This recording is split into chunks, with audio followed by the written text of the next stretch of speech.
मित्रांनो, तुमच्या आमच्या आणि सर्वांच्या आवडत्या मराठी गुरुजी या यूट्यूब चॅनेलवरती तुम्हा सर्वांचं स्वागत आहे. आज आपण अक्षर भारती मराठी इयत्ता 9वी या पाठ्यपुस्तकातील कवयित्री ललिता गादगे यांनी लिहिलेली उजाड उघडे माळ रानही ही 9वी कविता, या 9वी कवितेचा भावार्थ आज आपण जाणून घेणार आहोत. तर ललिता गादगे यांचा परिचय थोडक्यात पाहायचा झाला तर जन्म 1954 साली झालेला आहे. या एक प्रसिद्ध कवयित्री आहेत. त्यांची फसवी क्षितिजे, अग्निजळ, संवेदन इत्यादी कविता संग्रह प्रसिद्ध आहे. आयुष्याच्या काठाकाठाने, दुःख आणि अश्रू, प्राजक्ताची फुले आणि दाह हे कथासंग्रह, त्याचबरोबर नाळबंदाची कहाणी, खिडकीतलं आभाळ हे त्यांचे ललित गद्य प्रसिद्ध आहेत. तर हा झाला मित्रांनो प्रस्तुत उजाड उघडे माळ रानही या कवितेचा कवित्री ललिता गादगे यांचा परिचय. तर मित्रांनो, आतापर्यंत तुम्ही चॅनलला सबस्क्राईब केलं नसेल तर पटापट लाईक करा, शेअर करा आणि कमेंट करून नक्की कळवा व्हिडिओ कसा वाटला, आणि सबस्क्राईब करायला मात्र विसरू नका. चला आपण कवितेचा थोडक्यात भावार्थ जाणून घेऊया. तर प्रस्तुत उजाड उघडे माळ रानही या कवितेत कवयित्रींनी वसंत ऋतूच्या आगमनाच्या वेळेस सृष्टीच्या निसर्ग सौंदर्यातील बदलांचं मनमोहक वर्णन केलेलं आहे. म्हणजे थोडक्यात जर सांगायचं म्हटलं या कवितेची मध्यवर्ती कल्पना, तर प्रस्तुत कवितेमध्ये वसंत ऋतू आला. या वसंत ऋतूच्या आगमनामुळे म्हणजेच येण्यामुळे, तर आपली ही जी सृष्टी आहे, म्हणजेच हा आपला जो निसर्ग आहे, या सृष्टीच्या, या भूमीच्या, या पृथ्वीच्या निसर्ग सौंदर्यामधील जो बदल होतो, हा निसर्ग आहे या वसंत ऋतूच्या आगमनाच्या वेळेस सौंदर्याने बहरतो, मोहरतो. आणि याच वसंत ऋतूच्या आगमनामुळे निसर्गसृष्टीमध्ये झालेले बदल, याच बदलांचं मनमोहक, मनोवेधक वर्णन प्रस्तुत कवितेमध्ये कवयित्रींनी केलेलं आहे. तर हा झाला कवितेचा थोडक्यात सारांश. तर मित्रांनो, आपण या ठिकाणी कवितेला सुरुवात करूया. बघा, उजाड उघडे माळ रानही. उजाड म्हणजे काय? उजाड म्हणजे भकास, आणि उघडे म्हणजे उघडे माळ रान म्हणजे काय? तर गवती पठार जे असतं बघता आपण, जे डोंगरी भाग असतो, आणि त्या डोंगरावरती सर्वत्र गवत आपल्याला पाहायला भेटतं. तर असं हे उजाड उघडं किंवा भकास असणारं हे माळरान, या माळरानाचं वर्णन कवीने या ठिकाणी केलेलं आहे. बघा, स्वागत करण्या वसंत ऋतूचे रंग उधळले दिशा दिशांना.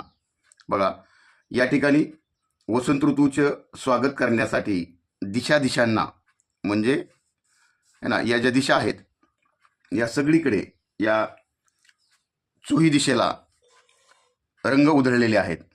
आणि कशासाठी रंग उधळलेत? तर या वसंत ऋतूचं स्वागत करण्यासाठी. बघा, हा वसंत ऋतू म्हणजे एकूण मुख्य ऋतू हे 3 आहेत. ते कोणकोणते? उन्हाळा, पावसाळा आणि हिवाळा. हे मुख्य 3 ऋतू आहेत. आणि त्यानंतर जे उपऋतू आहेत, त्याचे जे ऋतू आहेत, हे 6 ऋतू आहेत. तर ते कोणते? वसंत, ग्रीष्म, वर्षा, शरद, हेमंत आणि शिशिर, हे 6 उपऋतू आहेत. मग हा वसंत ऋतू जो आहे, हा वसंत ऋतू जो मराठी महिने आहेत चैत्र आणि वैशाख, या चैत्र वैशाख महिन्यामध्ये हा वसंत ऋतू येतो. तर या वसंत ऋतूचं आगमन होत आहे, तर त्या वसंत ऋतूचं स्वागत करायला हे दिशा दिशांना रंग उधळलेले आहेत. बघा, बेरड कोरड इथली सृष्टी घेऊन आली ती नजराना. नजराना म्हणजे काय? भेटवस्तू. बघा, इथली सृष्टी जी आहे, इथला जो निसर्ग आहे, हा बेरड कोरड आहे. बेरड म्हणजे रखरखीत आणि कोरड म्हणजेच कोरडा, शुष्क. तर या ठिकाणी असणारी बेरड कोरड असणारी ही सृष्टी, परंतु आज वसंत ऋतूचं आगमन व्हायला लागलंय. कधी होतंय आगमन? चैत्र वैशाख महिन्यामध्ये. तर या वसंत ऋतूच्या आगमनाच्या वेळेस एक भेटवस्तू म्हणजे एक नजराना घेऊन आलेली आहे. आता पुढच्या कडव्यांमध्ये बघा, गर्द पोपटी लेवून वसने मुरडत आली लिंबोनी. लिंबोनी म्हणजे हे लिंबोनीचं झाड आहे. तर हा बघा, आता हे वसंत ऋतूचं स्वागत करण्यासाठी लिंबोणी कशी आली आहे बघा. गर्द पोपटी लेवून वसणे. गर्द, गर्द म्हणजे दाट, गच्छ. आणि पोपटी, पोपटी काय आहे? हा एक रंग आहे. लेवून वसणे बघा, वसणे म्हणजेच कपडे, वस्त्र बघा. गर्द पोपटी रंगाची वस्त्र परिधान करून त्या ठिकाणी लिंबोणी आलेली आहे. पण कशी आली आहे? मुरडत आली आहे. मुरडत म्हणजे है ना, लाजणे, है ना, लचकणे, लाजत, लचकत, ठुमकत. त्या ठिकाणी लिंबोणी ही कशासाठी आलेली आहे? वसंत ऋतूचं स्वागत करायला आलेली आहे. पुढच्या ओळीत बघा. जर्द तांबडी कर्णफुले ही घालून सजली नागफणी. नागफणी, नागफणी म्हणजे हे काय आहे? तर एक काटेरी एक झाड आहे, ज्याला दुसरं नाव आहे निवडुंग, है ना. तर हे निवडुंग जे आहे, हे यांनी काय केलेलं आहे?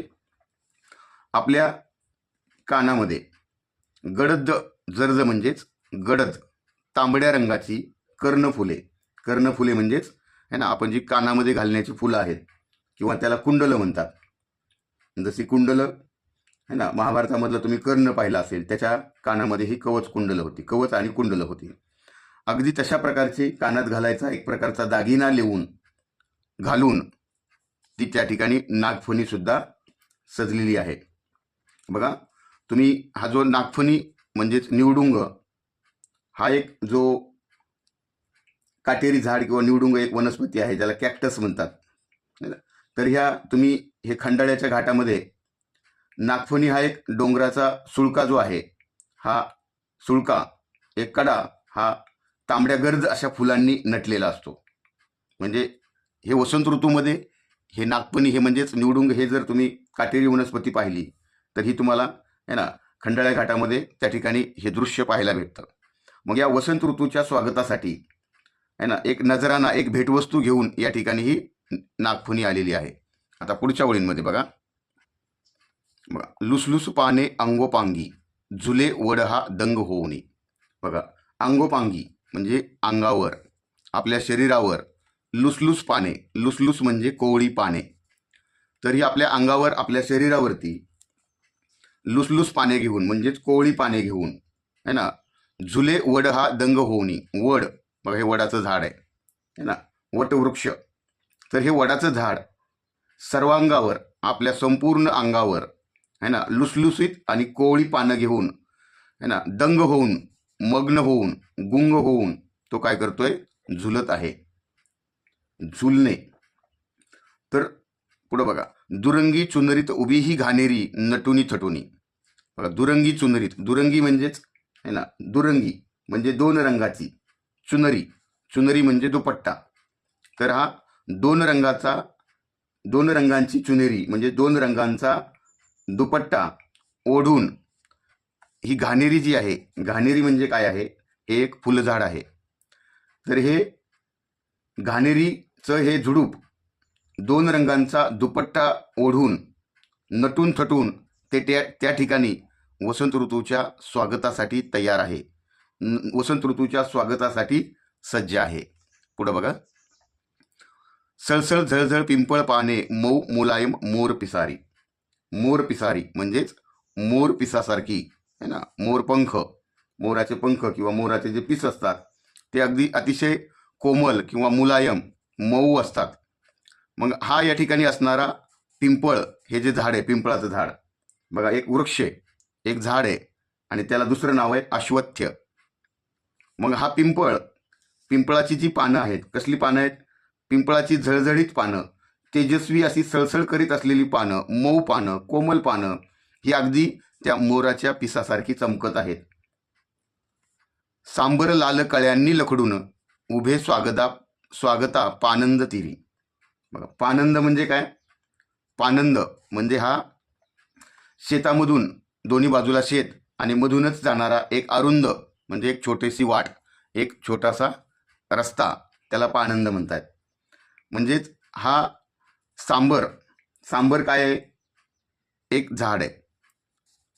परंतु या ठिकाणी मित्रांनो, विदर्भामध्ये जर तुम्ही गेलात तर विदर्भामध्ये काही भागामध्ये कोथिंबीर जी आहे, या कोथिंबीरीला देखील सांबर म्हणतात.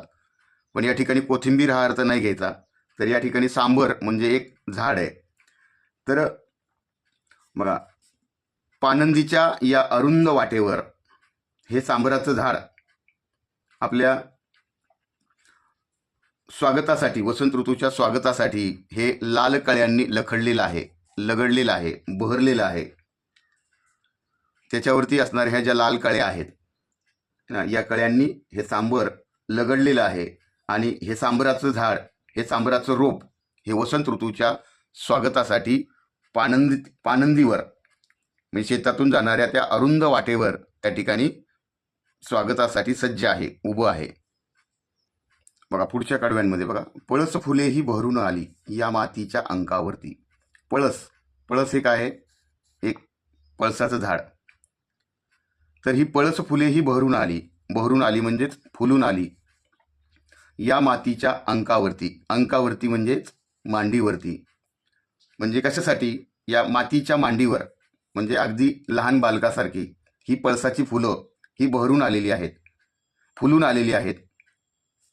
कुसुमे सारी या जगातली पाहून त्यांना मनात झुरती. बघा, कुसुमे म्हणजे फुले, सारी सर्व, या जगातली, या सृष्टीमध्ये किंवा या विश्वामध्ये सर्व जी फुलं आहेत, ही फुलं ही मनामध्ये झुरतायत. मनामध्ये झुरणे म्हणजे मनामध्ये ती खंत व्यक्त करतायत, मनामध्ये दुःख व्यक्त करतायत. कशामुळं? तर या पळसाला पाहून. कारण पळस अशा प्रकारे त्या ठिकाणी या मातीच्या अंकावरती म्हणजेच मातीच्या मांडीवरती अशा प्रकारे बहरून आलाय. आणि त्याचं ते बहरलेलं दृश्य पाहून या विश्वातली, या जगातली सर्व जी फुलं आहेत, हे पळस फुलांचा बहर पाहून मनातल्या मनात ते झुरत आहेत, खंत व्यक्त करत आहेत. आणि शेवटच्या कडव्यांमध्ये बघा, आंब्याच्या मोहरातून आली कोकिळेची सुरेल तान. बघा, तान म्हणजे काय? स्वरांची लहर. आंब्याच्या मोहरातून आली म्हणजेच बघा, आता वसंत ऋतू आलाय, वसंत ऋतूचं आगमन होणार आहे. त्यामुळं वसंत ऋतू आल्यामुळं आंब्याचं झाड मोहरलंय, त्याला मोहर आलाय. आणि याच आलेल्या आंब्याच्या मोहरातून कोकिळेची सुरेल तान. कोकिळा तुम्ही एक पाहिलं असेल, कोकिळा एक पक्षी आहे ना, मंजूळ अशा आवाजाचा एक असणारा हा पक्षी आहे. तर या आंब्याच्या मोहरातून कोकिळेची एक मधुर तान हवेवर लहरत आलेली आहे. आणि उजाड उघडे माळरानही गाऊ लागले वसंत गान. आणि अशा प्रकारे भकास असलेलं, उघडं बोडकं असलेलं माळरान सुद्धा आता वसंत ऋतूचं गाणं गाऊ लागलेलं आहे. बघा, वसंत गान म्हणजे वसंत ऋतूचं गीत हे गाऊ लागलेलं आहे.